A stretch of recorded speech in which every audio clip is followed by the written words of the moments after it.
तो वित्त मंत्री निर्मला सीतारमण ने बजट पेश किया है। सरकार का ये अंतरिम बजट, और क्योंकि अंतरिम बजट में ज्यादा कुछ होता नहीं है, सामने जब चुनाव होते हैं, लेकिन चुनाव जीतने के बाद सरकार जब नई बनेगी वो पेश करेगी बजट। लेकिन उससे पहले सबसे अहम बातें जो निर्मला सीतारमण ने कही, 10 साल के अचीवमेंट को यहां पर बताया कि सरकार ने किस तरह से इन 10 सालों में सकारात्मक बदलाव किए हैं।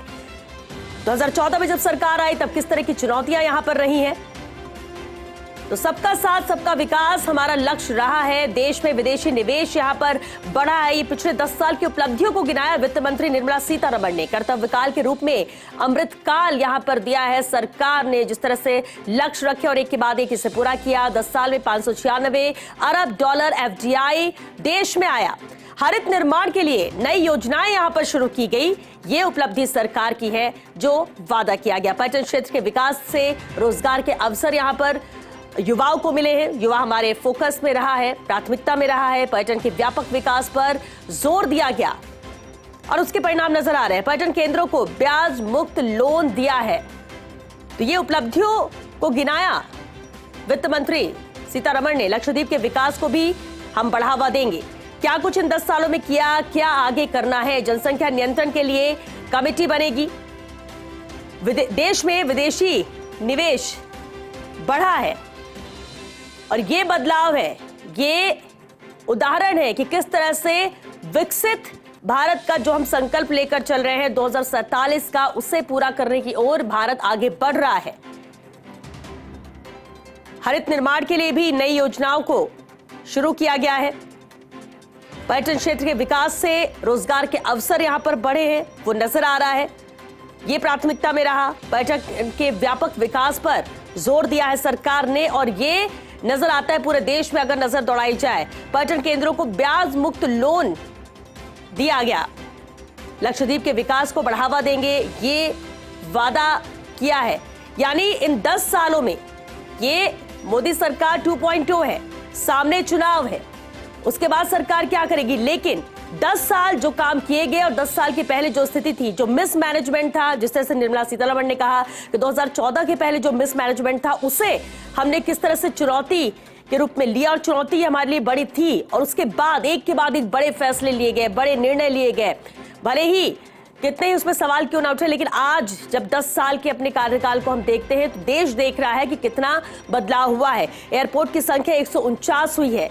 हर क्षेत्र का उन्होंने जिक्र किया, किस तरह से छोटे शहरों में मेट्रो का विस्तार किया जा रहा है, लोगों को फायदा हो रहा है और हर एक शहर आगे बढ़ रहा है। रक्षा के लिए 11,11,111 करोड़ का बजट यहां पर दिया गया। 40,000 रेलवे कोच यहां पर बदले जाएंगे। जो सामान्य है उनमें बदलाव किया जाएगा। 3 प्रमुख आर्थिक रेल कॉरिडोर बनाए जाएंगे।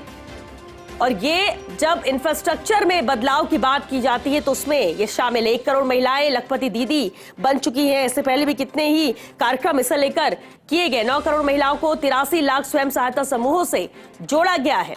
जय जवान, जय किसान, जय विज्ञान और जय अनुसंधान, इसका भी जो परिणाम है वो सामने आया है। फिर चाहे हम किसान की बात करें या फिर अनुसंधान की, आशा बहनें आयुष्मान योजना से जुड़ेंगी।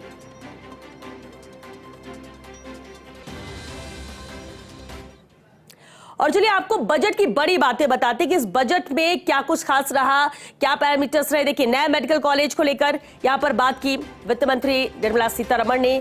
पहले से अब में कितना आंकड़ा बढ़ा है। पीएम आवास के तहत 2 करोड़ घर यहां पर दिए जाएंगे और ये प्राथमिकता है, हर व्यक्ति को छत मुहैया हो सके। हर महीने 300 यूनिट फ्री बिजली दी जाएगी।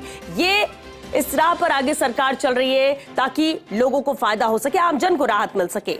1 करोड़ घरों को मुफ्त बिजली दी जाएगी, ये भी लक्ष्य में है। 1 करोड़ घरों को मुफ्त बिजली, ना सिर्फ घर दिए जाएंगे, घर में मुफ्त बिजली भी दी जाएगी। और वो संख्या 1 करोड़ की, जो गरीब तबके के लोग हैं उनको लिए राहत। 11,11,111 करोड़ का रक्षा बजट यहां पर रखा गया है, क्योंकि रक्षा क्षेत्र में कितने ज्यादा जरूरत और मजबूत होने की हमें जरूरत है और कितने हम मजबूत हुए हैं, उस लिहाज से भी ये बजट महत्वपूर्ण है रक्षा क्षेत्र में। इंफ्रास्ट्रक्चर पर 11% ज्यादा खर्च करेगी सरकार। जैसा कि जिक्र यहां पर किया भी गया, इंफ्रास्ट्रक्चर पर 11% ज्यादा खर्च करना है, तभी मजबूत देश होगा। अगर इंफ्रास्ट्रक्चर मजबूत होगा, ये लक्ष्य लेकर चल रही है सरकार। आयकर स्लैब में बदलाव नहीं किया गया है। अभी कोई आयकर स्लैब में बदलाव नहीं किया गया है, लेकिन राहत हमने पिछली बार भी दी थी, जैसा निर्मला सीतारमण ने कहा, और आगे भी हमारी कोशिश है कि टैक्स में राहत यहां पर दी जा सके। लेकिन फिलहाल आयकर स्लैब में बदलाव नहीं किया गया है। बजट की ये बड़ी बातें हैं, बेहद अहम, जहां आयकर स्लैब का इंतजार सभी को रहता है। और जैसा कि हम कह भी रहे कि अंतरिम बजट है, 3 महीने के लिए होता है कि ताकि मैनेजमेंट प्रॉपर चलता रहे। इलेक्शंस होंगे, सरकार नहीं बनेगी, और जब नई सरकार बनेगी तो उसके बाद वो बजट लाया जाएगा, वो महत्वपूर्ण होगा। तो ये बड़ी बातें बजट को लेकर, किस तरह से मेडिकल कॉलेज की बात हो, पीएम आवास के तहत 2 करोड़ घर देने की बात हो, देखिए 3 नए रेल कॉरिडोर भी शुरू करेगी सरकार, इंफ्रास्ट्रक्चर पर 11% खर्च करेगी, ज्यादा खर्च करेगी सरकार। इंफ्रास्ट्रक्चर को मजबूती देना यहाँ पर लक्ष्य है, क्योंकि यहाँ पर हवाई मार्ग से भी कई ऐसे शहर हैं जिनको जोड़ा जा रहा है। तो हवाई क्षेत्र में भी कितना ज्यादा मजबूत करना है, कितने ज्यादा यहाँ पर एयरपोर्ट्स का निर्माण किया गया है, और अब एयरलाइंस भी यहाँ पर बढ़ रही है, फ्लाइट्स की संख्या बढ़ाई जा रही है। ये सब दिखाता है कि कितने मजबूत देश हो रहा है। इंफ्रास्ट्रक्चर के लिहाज से, लोगों को राहत देने के लिहाज से भी अगर बात की जाए, और हर तबके का ख्याल रखा जा रहा है। 1 करोड़ महिलाओं को लखपति दीदी बनाया गया है, जहां पर जो महिलाएं हैं वो 2 करोड़ से बढ़ाकर इनको 3 करोड़ का निर्णय लिया है सरकार ने, और 9 करोड़ महिलाओं के जीवन में बदलाव भी आया है। युवाओं को प्रशिक्षित यहां पर किया जा रहा है। मत्स्य संपदा योजना से 55 लाख को नया रोजगार यहां पर दिया जा रहा है। 5 इंटीग्रेटेड एक्वा पार्क स्थापित किए जाएंगे, ये लक्ष्य में है। ये बजट की प्रमुख बातें हैं, इस पर गौर करिए कि ये सरकार का भी लक्ष्य है। 3 करोड़ लखपति दीदी बनाने का लक्ष्य है। जैसा कि हमने देखा भी है कि गरीब महिलाएं जो कुछ करना चाहती है लेकिन मौका नहीं मिल पाता, उन्हें लोन की सुविधा मुहैया कराई जा रही ताकि वो कुछ कर सके। सरकार मिडिल क्लास के लिए भी आवास योजना लाएगी। मिडिल क्लास व्यक्ति जो कि ना गरीब तबके में आता है ना अमीर में, और ऐसे में कई बार जो सबसे ज्यादा पिसता है वो मिडिल क्लास है, और इसके लिए भी आवास योजना सरकार लेकर आएगी। अगले 5 साल में 2 करोड़ घर बनाए जाएंगे, ये लक्ष्य है। अगले 5 साल का 2 करोड़ घर, यानी वो लोग जो सपना घर का देखते हैं, उनके सपने को पूरा करने का लक्ष्य लेकर सरकार चल रही है। सर्वाइकल कैंसर के वैक्सीनेशन पर भी सरकार का ध्यान है। इस ओर भी कदम उठाए जाएंगे कि जिस तरह से सर्वाइकल कैंसर के तादाद ज्यादा बढ़ रही है पेशेंट्स की, ऐसे में वैक्सीनेशन पर सरकार का ध्यान है, और ये भी इनकी प्राथमिकता में है। 9 से 14 साल की लड़कियों के टीकाकरण पर भी ध्यान यहां पर दिया जाएगा। 9 से 14 साल की जो बालिकाएं हैं उनका टीकाकरण हो, उसको लेकर भी एक मुहिम चलाई जाएगी, ताकि कोई भी 9 से 14 साल की जो बालिका है वो इस टीके की वजह से रह न जाए। टीकाकरण पर ध्यान दिया जा रहा है। ये भी एक बड़े लेवल पर, वाइड लेवल पर इसे लेकर भी काम किया जाएगा। ये भी प्राथमिकता में है सरकार की, जिसका जिक्र यहाँ पर किया गया। तो ये अहम बातें हैं, बड़ी बातें हैं। देखिए, नया मेडिकल कॉलेज को लेकर हम बात करें, लखपति दीदी बनने को लेकर बात करें, जरूरी भी है, क्योंकि जो गरीब तबके की महिलाएं हैं जिनके पास बजट नहीं होता है, पैसे नहीं होंगे, तो वो किस तरह से व्यापार करेंगे। भले ही हुनर है, उस हुनर को निखारने का काम इस योजना के तहत सरकार कर रही है। हर महीने 300 यूनिट फ्री बिजली, क्योंकि जब चुनाव आते हैं, हालांकि फ्री बिजली का यहाँ पर जरूर बात की जाती है, वादा किया जाता है, लेकिन परमानेंट वो हो सके, ये सरकार की कोशिश। 1 करोड़ घरों को मुफ्त बिजली दी जाएगी। 1 करोड़ घर जो गरीब तबके के लोग हैं, जिनको छत भी मुहैया हो सके, लेकिन सिर्फ छत ही नहीं, छत के साथ ही बिजली भी फ्री मिल सके, और ऐसा लक्ष्य 1 करोड़ परिवारों के लिए सरकार ने रखा है।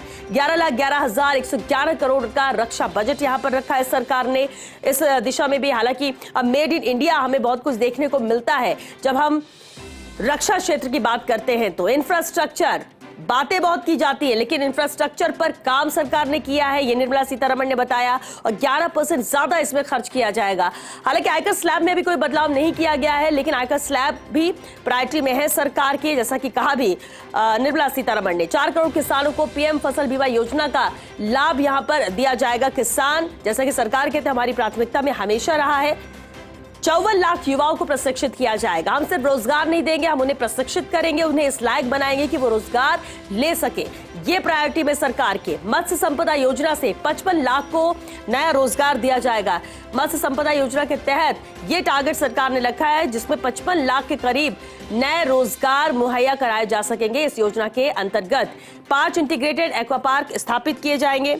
ये प्राथमिकता में, यानी किसान से लेकर महिलाओं और युवाओं पर सरकार का जोर इस बजट पर नजर आता है आने वाले वक्त के लिए। और ये कहीं ना कहीं अंदेशा ये कि हम आने वाले 5 साल में हमारे लक्ष्य कितने बड़े हैं, हम क्या कुछ करेंगे, इसका जिक्र किया जा रहा है। हालांकि अंतरिम बजट है, इसमें ज्यादा कुछ बहुत बड़ी घोषणाएं नहीं की जा सकती हैं, क्योंकि अभी चुनाव सामने है। लेकिन लक्ष्य क्या है, सरकार की मंशा क्या है, ये वित्त मंत्री निर्मला सीतारमण ने बताया। और न सिर्फ अभी अंतरिम बजट का जिक्र किया, इससे पहले भी जितने बजट पेश हुए हैं, जिस तरह से सरकार ने जो वादे किए उसे पूरा किया, कैसे 10 सालों में भारत की तस्वीर बदली है, ये बताने की कोशिश निर्मला सीतारमण ने इस बजट के दौरान कही। कैसे 2014 से पहले मुश्किलें थी, चुनौतियां थी और मिसमैनेजमेंट था, उसे पूरा करने की कोशिश। और जिस तरह से बड़ी चुनौती के तौर पर लिया सरकार ने, ये परिणाम दर्शाते हैं कि जो हमने कहा है उसे किया है।